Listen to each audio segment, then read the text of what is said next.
So today I've directed the department to take several steps to strengthen the economic security of our force. First, we're providing some immediate relief. The Department of Defense has temporarily raised the basic allowance for housing in areas that have had a 10% increase in rental costs this year. And in places with housing shortages, we're extending temporary lodging expense reimbursements so that families have more time to find a home that fits their needs. And when it comes to making sure our people have enough to eat, we've created a new toolkit that will help leaders identify service members who are struggling and connect service members and their families to resources and support programs and more. I've also directed the Undersecretary of Defense for Personnel and Readiness to develop a strategy and implementation roadmap within 90 days to strengthen food security across the force. Now, the steps outlined in today's memo won't solve all the economic worries that our military families face, but they are important steps, and we're committed to getting this right. Our men and women in uniform and their families have enough to worry about.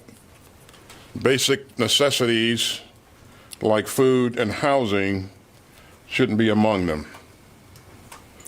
This is a readiness issue, and that's why I'm focused on making sure that our service members and their families have what they need to thrive so that they can focus on the hard work of defending our nation. Now, I'd like to say a few words about my trip to the Middle East starting later this week. I'm looking forward to being back in Bahrain, where I'll speak at the Manama Dialogue, a major security forum that will be meeting in person for the first time since the pandemic began. It'll be good to connect with partners and allies in the region and beyond. Let me underscore two themes that I'll discuss.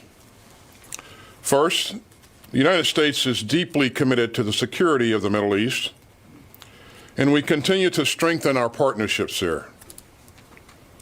And second, we understand many of today's most pressing security challenges in the Middle East and elsewhere transcend borders.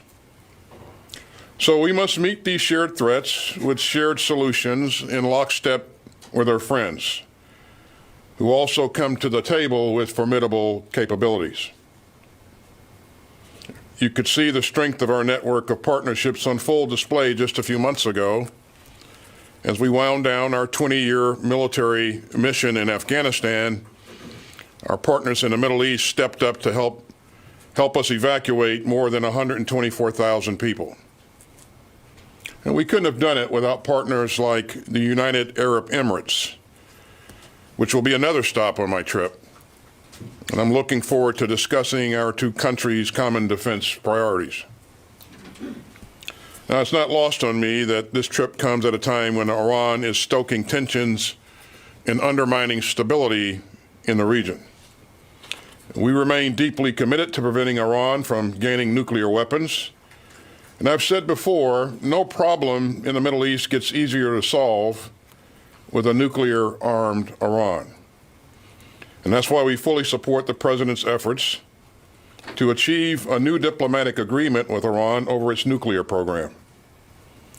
But of course, Iran presents serious security challenges that extend beyond that program.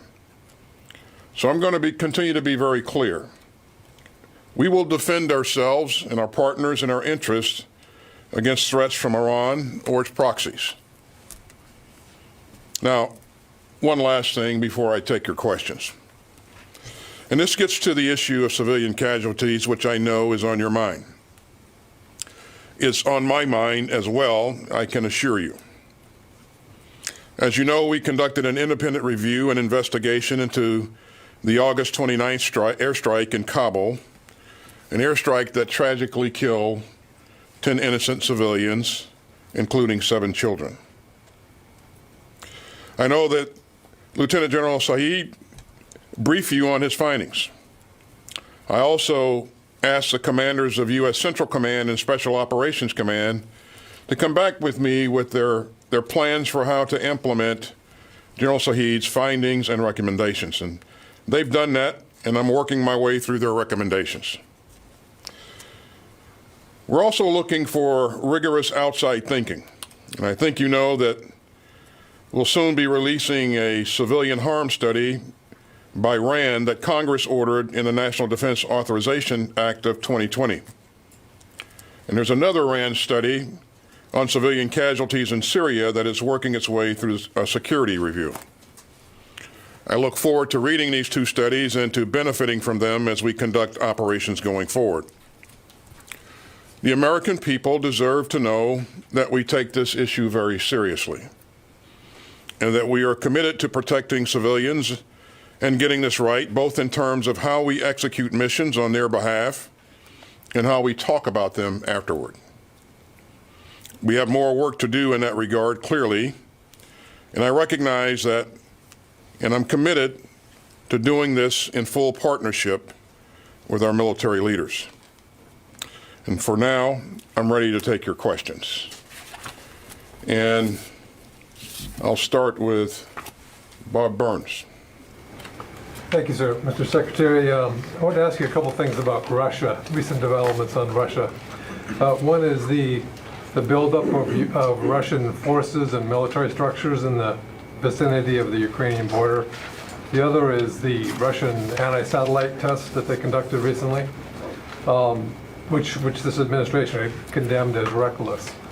Now, on Ukraine, I'm wondering, as a career military officer, what do you make of what you're seeing of the Russian activity near Ukraine? Does it look to you like preparations for an invasion or some sort of other kind of incursion? And on the anti-satellite test, what is it, would you say, that's so objectionable about what they did? Does it point toward conflict in space or weaponization of space?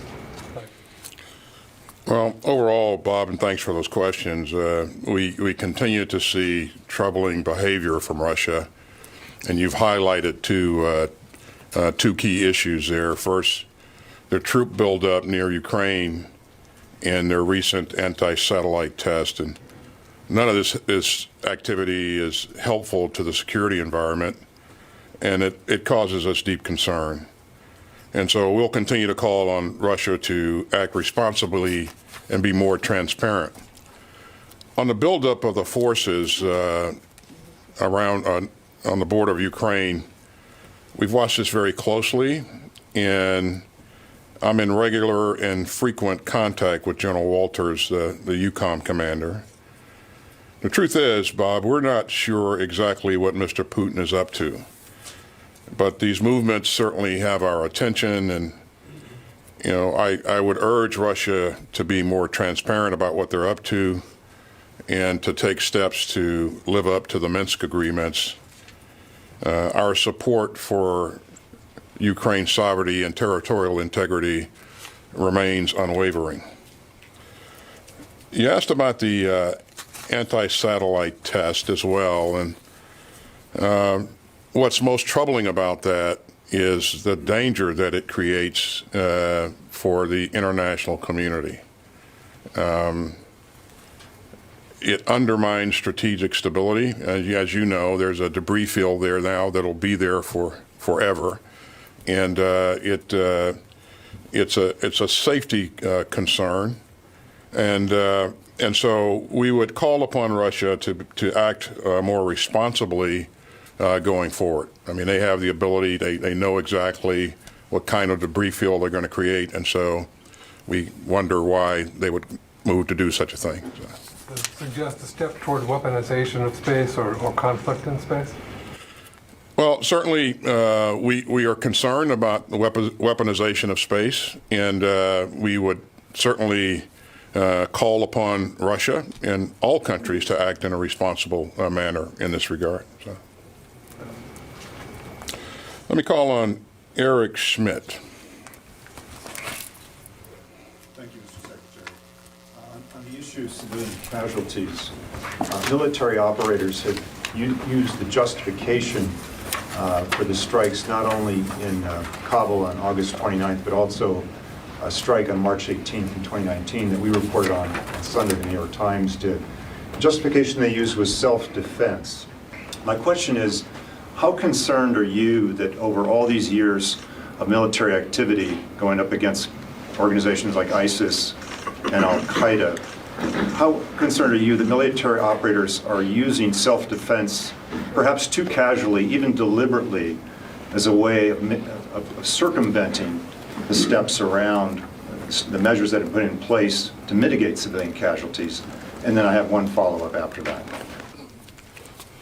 So that's 3 questions and 1 follow-up there, Eric. So just kidding. At the outset, Eric, let me just highlight that we do work very hard to avoid causing harm to civilians. Every civilian casualty is a tragedy.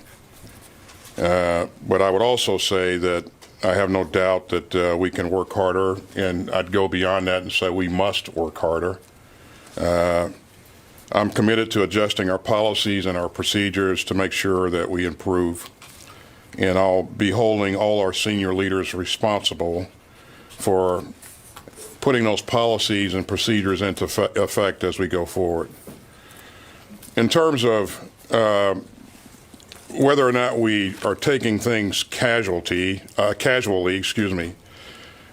we take every strike very serious, Eric. And I think, again, it's incumbent upon us to look at our procedures and our policies to make sure that we continue to refine them. And where we see we're not doing things as well as we could, we should adjust. And my goal is to make sure that we improve upon our performance going forward. You mentioned, this is my second question, leads into that you said you've taken responsibility, the military has taken responsibility for the casualties, again, both on August 29th, as well as the ones in Syria and many others. But it's very rare when the military actually holds anyone actually accountable, where there's administrative action or some kind of other disciplinary action. To what extent are you personally committed to holding people accountable now for these kind of actions? Well, I believe that leaders in this department should be held to account for high standards of conduct and leadership, and that's who we are, and I believe that our troops understand that. And for my part as Secretary of Defense, I have every intent to uphold that standard. Again, when we have a civilian casualty, we investigate that by standard procedure, and again, we'll look at our policies and procedures and make sure that we're as tight as possible going forward here. Let me call on Jen Griffith. Thank you, sir. What, in your opinion, is the significance of the recent Chinese hypersonic weapon test? Some people in the Pentagon have said it's a Sputnik moment. General Hyten said it did not create the sense of urgency it should. Was this a Sputnik moment? Well, those are terms that I wouldn't use. I don't personally use, Jen.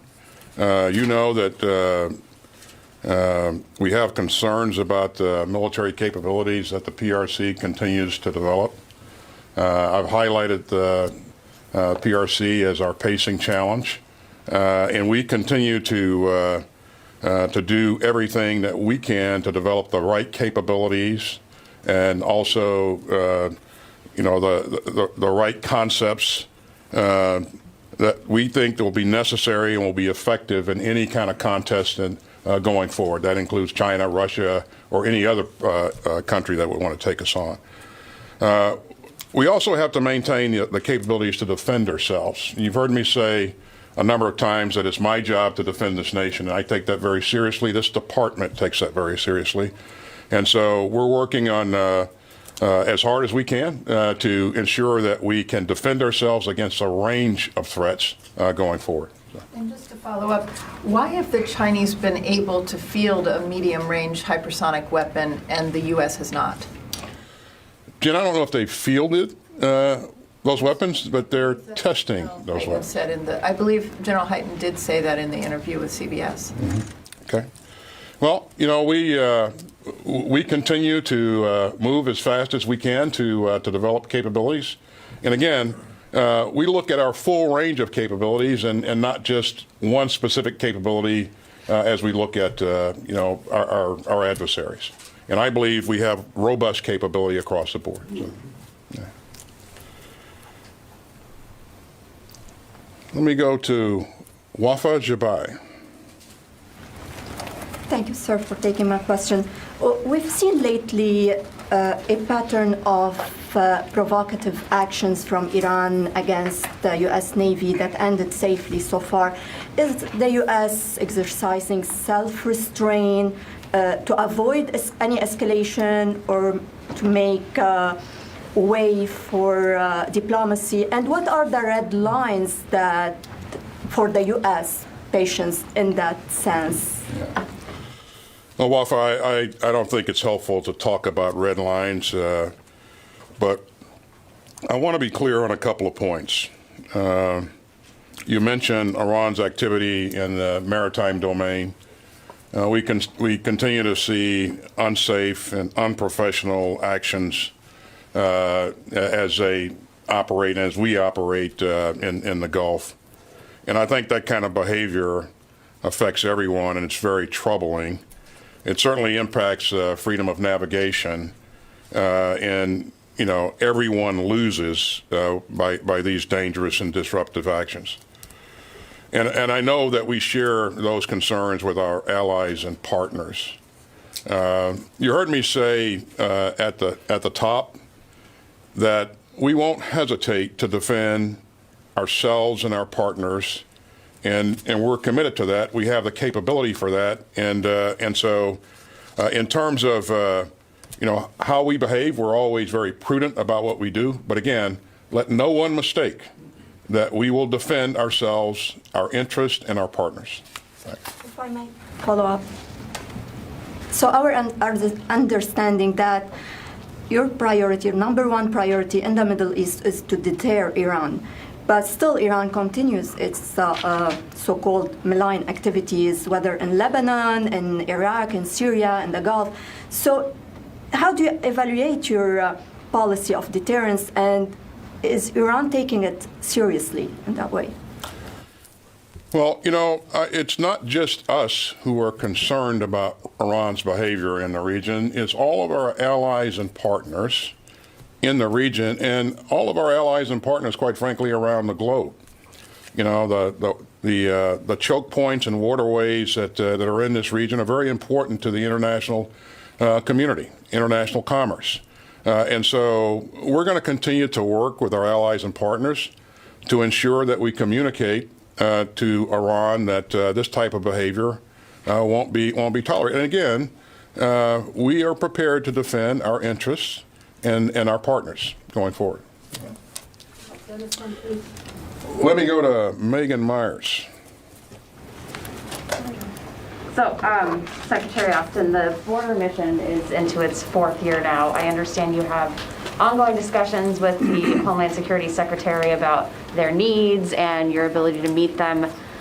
What is the goal that you guys are working toward, and is there a point at which you would decline their next request to bring more troops, to continue to put troops down there? Yeah. Well, thanks, Megan. As you know, and as you've indicated, our troops are there in support of Department of Homeland Defense, or Homeland Security. So we continue to work with the leadership to make sure that we're doing what we can to enable their forces. I've talked with Secretary on a number of occasions, and we both agree that our goal is for them to develop the capability to conduct operations on their own. And so over time, you'll see our presence diminish, and you'll see Homeland Security take this over on their own. So are they meeting those? Are there benchmarks? Are they meeting that progress? They are making progress, and I don't have a specific date to put a pin on at this point in time, but I would tell you that we're moving in the right direction. And time for one last question there. I'll go to Tony Capaccio. Hi there, sir. Sir? Yeah, you started out talking about the measures you're doing to relieve financial strain on soldiers. You're in the 12th continuing resolution of the last 13 years, fiscal years. What's been the damage to date over the first 2 months? And if, as there's talk on Capitol Hill of extending it for a whole year, what are your budget people telling you will be the greatest areas of major impact? Well, Tony, I think you heard me say many months ago as we were rolling out our budget that a long-term continuing resolution is not helpful to anyone. It creates uncertainty and it limits our flexibility. When we have a long-term CR, we can't create any new starts. So we can't invest in the cutting-edge technologies and capabilities that we're looking to bring on board, and the reason for that, obviously, is we're straddled with last year's budget. Also, you know, when you consider things like the fact that a raise has been authorized, a well-deserved raise has been authorized for our troops, we'll have to absorb that raise out of the current budget, and so that creates less flexibility for us to do other things. And for example, some of the things that initiatives that you mentioned, we'll be fine with the initiatives that I've announced, but again, I don't want to infringe upon our flexibility to do other things going forward. Are you lobbying the members of the GOP members who are holding up the bill and threatening a full year continuing resolution? Are you personally calling some of the members saying, help us out? You know, I continue to, as you would expect, Tony, to communicate with our congressional leadership on a routine basis. And quite frankly, I think that they get it as well. They understand the concern, the severity of the impact, and I really believe that they're really working hard to help us in this regard. And we'll continue to have those conversations. But I thought I heard you say lobbying when you were talking to the Secretary of Defense. Is that? I did. It was a slip of the tongue. Sorry. Okay. All right. All right. All right. Thanks, everybody.